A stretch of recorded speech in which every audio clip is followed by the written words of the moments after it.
Une des personnes les plus inspirantes était une femme. Elle avait 5 enfants et elle était chargée de coiffer les filles de Pharaon. Il faut savoir que Pharaon, c'était la pire personne qui existait. Il était arrogant, il était tyrannique. Il se prenait lui-même pour Dieu et il ordonnait aux gens qu'on le vénère. Et il n'hésitait jamais à tuer, torturer, faire souffrir toute personne qui refusait de lui obéir. Et dans son royaume rempli d'injustice, en plein milieu de toute cette obscurité, il y avait une femme qui avait un cœur rempli de lumière. C'était une croyante sincère en Allah. Mais il y avait un grand problème à cette époque-là.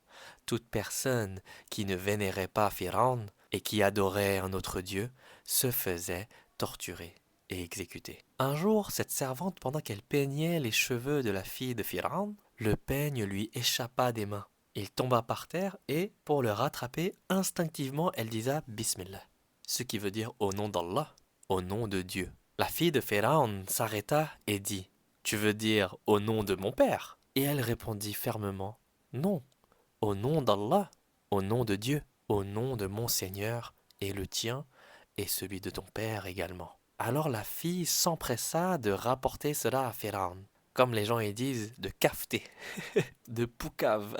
Sauf que Pharaon, il était très furieux en entendant cela. Il convoqua la coiffeuse et lui dit As-tu un autre seigneur que moi?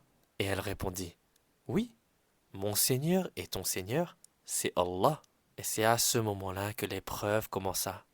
Pharaon, il était furieux, furieux que quelqu'un ose défier sa divinité. Alors Pharaon lui proposa de renier Allah. Il la menaça en fait, en disant Si tu ne renies pas Allah, je te tuerai toi et tes enfants, un par un. Mais elle refusa de renier sa foi. Alors Pharaon décida de chauffer un immense chaudron rempli d'huile bouillante. Mais la coiffeuse avait une foi si grande en Allah, son amour pour Allah était si grand qu'elle resta ferme. Et donc Pharaon commença à jeter ses enfants dans le chaudron d'huile bouillante, un par un. Tout ce qu'il voulait faire, c'était qu'elle cède et qu'elle renie sa foi en Allah et qu'elle dise que Pharaon est un dieu, et le seul dieu. Et donc, il jeta ses enfants, un par un, jusqu'à ce qu'il ne reste plus qu'un bébé. Et à ce moment-là, bien sûr, elle hésita un instant, parce que c'est une maman, elle a le cœur d'une maman. À ce moment-là, Allah a fait parler le nourrisson.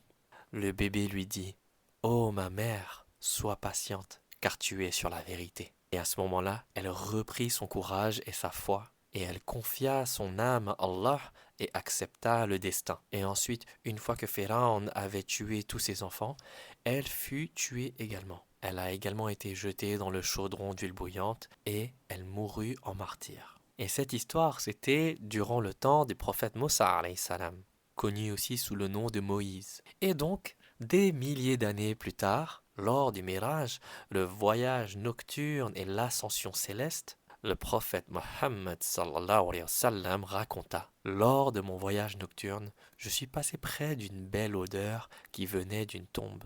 J'ai demandé à Jibril, l'ange Gabriel, quelle est cette odeur? Il m'a répondu C'est celle de la coiffeuse des filles de Pharaon et de ses enfants. Et cette histoire, c'est une preuve de foi magnifique. Ses enfants et elle ne sont plus en train de souffrir dans ce monde. Ils sont élevés auprès d'Allah avec le statut de martyr. Et Allah lui a donné une odeur magnifique qui parfume le paradis.